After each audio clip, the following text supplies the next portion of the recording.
আসসালামু আলাইকুম। প্রিয় দর্শক, নির্বাচনের একটা সম্ভাব্য সময় ঘোষণা করা হয়েছে, সেটা আগামী বছরের ফেব্রুয়ারিতে। সেই হিসেবে ধরতে গেলে এখন থেকে আরও 6 মাস, প্রায় 6 মাস, 6 মাসের একটু কম ডেট ঘোষণা করা হয়েছে। কিন্তু মানুষ কি নিশ্চিত যে নির্বাচনের সময় হবে? আমার কাছে অনেকেই জিজ্ঞাসা করেন, ভাই নির্বাচন কি তাহলে ফেব্রুয়ারিতে হবে? তো আমি বলি যে ভাই, প্রধান উপদেষ্টা সরকারের যিনি শীর্ষ ব্যক্তি, তিনি নিজে বলেছেন যে ফেব্রুয়ারিতে নির্বাচন হবে, মানে রমজানের আগে নির্বাচন হবে। তাহলে আপনি সন্দেহ করছেন কেন? অথবা আমাকে জিজ্ঞাসা করছেন কেন? তো এই যে জিজ্ঞাসা করাটা, এটা কেন হলো? এটা হলো এই কারণে যে প্রধান উপদেষ্টা নিজের এমন একটা ইমেজ গত 1 বছরে তৈরি করতে পেরেছেন যে তার কথায় মানুষ বিশ্বাস করে না, তার কথায় মানুষ আস্থা রাখে না। উনি একটা আন্তর্জাতিক খ্যাতিসম্পন্ন ব্যক্তিত্ব। ওনার জন্য এই যে বাস্তবতা, এটা কিন্তু খুবই মর্মান্তিক আমি মনে করি। এই বয়সে এসে উনি যদি উপলব্ধি করতে পারেন যে মানুষ ওনার কথায় আস্থা রাখে না, এর চেয়ে দুঃখজনক আর কি হতে পারে? দেখুন, আমি এই যে কথাগুলি বললাম, এর আরেকটা আমি আপনাকে দৃষ্টান্ত দিচ্ছি। দেখুন কী হচ্ছে দেশে নির্বাচন নিয়ে নানা ধরনের কথাবার্তা হচ্ছে, নানা ধরনের, মানে কে কীভাবে নির্বাচন চায়। জামাত বলছে তারা পিয়ার পদ্ধতির জন্য আন্দোলন করবে, আরেকজন বলছে যে আগে বিচার হতে হবে, সংস্কার হতে হবে, অনেক কথা কাহিনী কিচ্ছা সব কিছু হচ্ছে। কিন্তু মানুষ কি নির্বাচন নিয়ে খুব বেশি একটা চিন্তা ভাবনা করছে? না, করছে না। আমি আজকে একটা জরিপের কথা বলি। আজকে জরিপটা আমি পত্রিকায় পেলাম যে, মানে আপনার একটা প্রতিষ্ঠান BRAC institute of governance and development, BIGD, এরা একটা সার্ভে করে, নাম দিয়েছে তারা পালস সার্ভে, মানে মানুষের মধ্যে কী চলছে, মানুষের পালসটা কী, এটা তারা সার্ভে করে বিভিন্ন সময়। গত বছরও তারা একটা সার্ভে করেছিল, গত বছরের অক্টোবরে।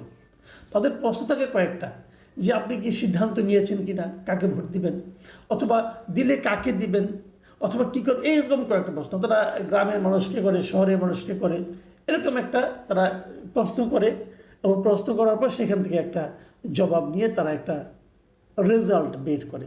গত বছরের অক্টোবরে তারা একটা এরকম সার্ভে করেছিল, এবং সেখানে তারা যে রেজাল্টটা পেয়েছিল সেটা ছিল এরকম যে ওখানে 38% মানুষ বলেছিল তারা ভোটের ব্যাপারে এখনও সিদ্ধান্ত নেয়নি। গত বছরের অক্টোবর অনেক আগে ছিল, এখন থেকে আরও 8 মাস আগে, কিন্তু হতেই পারে। 8 মাস পরে এসে যখন তারা ওই আবার একই জরিপটা আবার করলো চেঞ্জটা দেখার জন্য, এখন কিন্তু 48.50% মানুষ বলছে যে তারা কাকে ভোট দিবে সে বিষয়ে এখনও কোনো সিদ্ধান্ত নেয়নি। মানে ভোট দেওয়ার ব্যাপারে কাকে দিবে তারা বুঝতে পারছে না। গত বছর 38% বলেছিল আমরা কাকে দেবো জানি না, আর এখন 48% লোক বলছে তারা কাকে দেবে তারা জানে না। কেন এরকম অনিশ্চিত ভোটারের সংখ্যা বাড়ছে কেন? মানে তারা কোনো ব্যাখ্যা দেয়নি, তারা কেবল হিসাবটা দিয়েছে। আমি এটা ব্যাখ্যা করার চেষ্টা করেছি, আমি ভাবার চেষ্টা করেছি যে কেন মানুষ ভোট নিয়ে ভাবছে না এখন পর্যন্ত, কাকে ভোট দিবে সেটা ভাবছে না একটা কারণেই, এই সরকার ভোটের এমন একটা মাঠ তৈরি করেছে যে মাঠে মানুষ জানে না যে তারা ভোট প্রার্থী হিসেবে কাকে পাবে, এখনও জানে না। কারণ জামাত বলছে তারা পিয়ার নিয়ে আন্দোলন করছে, জামাত শেষ মুহূর্তে যদি ভোট বর্জন করতেও পারে।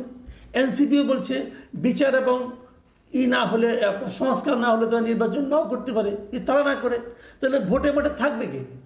কাজে এইগুলি তো আলোচনা করতে হবে। আওয়ামী লীগ নাই, আওয়ামী লীগের রাজনৈতিক কর্মকাণ্ড নিষিদ্ধ করা হয়েছে, আওয়ামী লীগ নিষিদ্ধ করা হয় নাই, রাজনৈতিক কর্মকাণ্ড নিষিদ্ধ করা হয়েছে। মানে ভাবখানে এরকম যে তোমার খাওয়া আমি বন্ধ করলাম না, কিন্তু তুমি মুখ দিয়ে কিছু ঢুকাইতে পারবা না। বিষয়টা খেয়াল করেন, তো মুখ দিয়ে না ঢুকেলে আপনি খাবেন কোন দিক যাবে ভাই? হিসাব নিলে এরকম আর কি, যে আওয়ামী লীগের রাজনৈতিক কর্মকাণ্ড বন্ধ, কিন্তু আওয়ামী লীগ নিষিদ্ধ না। তাহলে আওয়ামী লীগের যদি রাজনৈতিক কর্মকাণ্ড বন্ধ হয়, নির্বাচন থেকে রাজনৈতিক কর্মকাণ্ড, তার মানে আওয়ামী লীগ নির্বাচন করতে পারবে না, নৌকা মার্কা ব্যালট পেপারে থাকবে না। তাহলে মানুষটা সিদ্ধান্ত নিতে থাকবেই। মানুষ তো ভাবতে শুরু করেছে যদি নৌকা থাকতো তাহলে আমি বলতে পারতাম নৌকায় দেবো না ধানের শীষে দেবো। যদি নৌকা না থাকে অথবা থাকবে কিনা জানি না, তাহলে আমি কাকে ভোট দেবো? এটা তো একটা বড় সিদ্ধান্তহীনতা, তাই নয় কি? দেখুন, আমরা কিন্তু গত 2024-এর জানুয়ারিতে যে নির্বাচনটা হয়েছিল, আওয়ামী লীগ করেছিল, ওটাকে আমরা বলেছিলাম কি আমি এবং দামি নির্বাচন। কেন বলেছিলাম? এবং আমি এই মাসুদ কামাল আমি নিজেই বারবার বলেছিলাম, ওই নির্বাচনের আগেও বলেছিলাম যে সরকার এমন একটা নির্বাচন করছে যে নির্বাচনে ভোটার যখন ভোট দিতে যাবে তখন হয়তো ভোটার মানে ব্যালট পেপার অনেক বড় হবে, কোনো সন্দেহ নাই। সেই ব্যালট পেপারে হয়তো 4 জন 5 জন 10 জন পর্যন্ত প্রার্থী থাকতে পারে, কোনো সমস্যা নাই। কিন্তু সমস্যা হলো একটাই, আপনি যেখানেই ভোট দিবেন ওইটাই হবে আওয়ামী লীগের ভোট, যেখানেই ভোট দিবেন, কারণ সবই তো আওয়ামী লীগের ক্যান্ডিডেট। তার মানে যারা বিএনপি করেন, যারা ধানের শীষে সবসময় ভোট দেন, অথবা যারা দাঁড়িপাল্লায় যা সবসময় ভোট দেন, তাদের জন্য কিন্তু কোনো অপশন থাকে না। তারা কিন্তু বলতে পারে না যে আমি তাহলে কোথায় ভোট দেবো, আমার জন্য আপনারা কী রাখলেন, এত বড় একটা ব্যালট পেপার বানিয়েছেন, এখানে আমি কোথায়, আমার যে চাহিদা, আমার যে আমি যাকে ভোট দিতে চাই সেই লোকটা কোথায়, অথবা সেই লোকটা সেই মার্কাটা কোথায়, নাই তো। এই জন্যই ওই নির্বাচন গ্রহণযোগ্য না। ওটাকে আমি নির্বাচন এই জন্যই বলি না, কারণ আপনার তো নির্বাচন করার কোনো অপশন নাই। এবার যে নির্বাচনটা হচ্ছে সেই নির্বাচনে কিন্তু একই কথা। একই কথা কেন? যদি আওয়ামী লীগ ইলেকশন করতে না পারে, যদি ব্যালট পেপারে নৌকা মার্কাটাই না থাকে, তাহলে আওয়ামী লীগ কিছু ভোটার আছে না? দেখুন, আমি এটা বারবার একটা হিসাব দিই, অনেক সময় দিয়েছিলাম, যে আওয়ামী লীগ যেবার সবচেয়ে খারাপ করে, আওয়ামী লীগ যেবার সবচেয়ে খারাপ করে সেবারও আওয়ামী লীগ 2.25 কোটি ভোট পায়।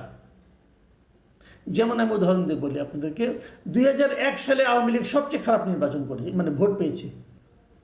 সেইবার কিন্তু আওয়ামী লীগ 2,28,00,000 ভোট পেয়েছিল।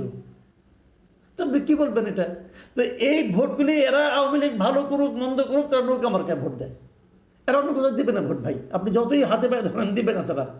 ধরলাম আওয়ামী লীগের 15 বছরের দুঃশাসনে এরা খুব বিরক্ত, এদের অনেকেই বিরক্ত হয়ে গেছে, তারা বলছে আমি আর আওয়ামী লীগকে চাই না। এটা কিন্তু শুরুর দিকে 2024-এর অগাস্ট সেপ্টেম্বর থেকে আওয়ামী লীগের উপর অনেক বিরক্তি ছিল, কিন্তু এই সরকারের যে কর্মকাণ্ড যা শুরু হয়েছে এতে কিন্তু আওয়ামী লীগের প্রতি মানুষের এই বিরক্তির সংখ্যা কিন্তু ধীরে ধীরে কমতেছে। যাই হোক, ওই আলোচনা নাই বা গেলাম। এই যে বিরক্তি, মানে আওয়ামী লীগে যারা ভোট দেয় তো তারাও যে আওয়ামী লীগের প্রতি বিরক্তি, যে বিরক্তিটিকে আমি হিসাবে রাখি, তাহলে আওয়ামী লীগের কিছু ভোট কমেছে, কত কমেছে। আবার দেখুন, এর মধ্যে কিন্তু জনসংখ্যাও বেড়েছে, ভোটার সংখ্যাও বেড়েছে। তার মানে হরে ধরে যে কিন্তু হয়তো কাছাকাছি থাকবে। বাট আমি ধরলাম আপনাদের কথা অনুযায়ী আওয়ামী লীগ খারাপ দল, আওয়ামী লীগ অনেক লোককে হত্যা করেছে, আওয়ামী লীগের নেতাগুলি খারাপ, সব ধরলাম। তারপরেও আপনি দেখবেন মিনিমাম 1 থেকে 1.5 কোটি লোক যারা জীবনে কোনো দিন নৌকা মার্কা ছাড়া অন্য কোনো মার্কায় ভোট দেয় নাই, তাদের এই জীবনে দেয় নাই, এবং তারা বাকি জীবনে ভোট দেবে বলে আমার মনে হয় না। এরা নৌকা মার্কারই ভোটার।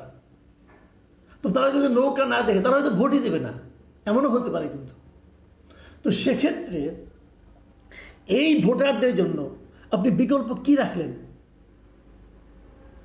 আমি নির্বাচন কমিশনকে বলতে চাই, আমি সরকারকে বলতে চাই, আপনারা এই 1-1.5 কোটি মানুষের জন্য বিকল্প কি রাখলেন? সংখ্যাটা কিন্তু বেশি হবে, আমার ধারণা আরও বেশি হবে।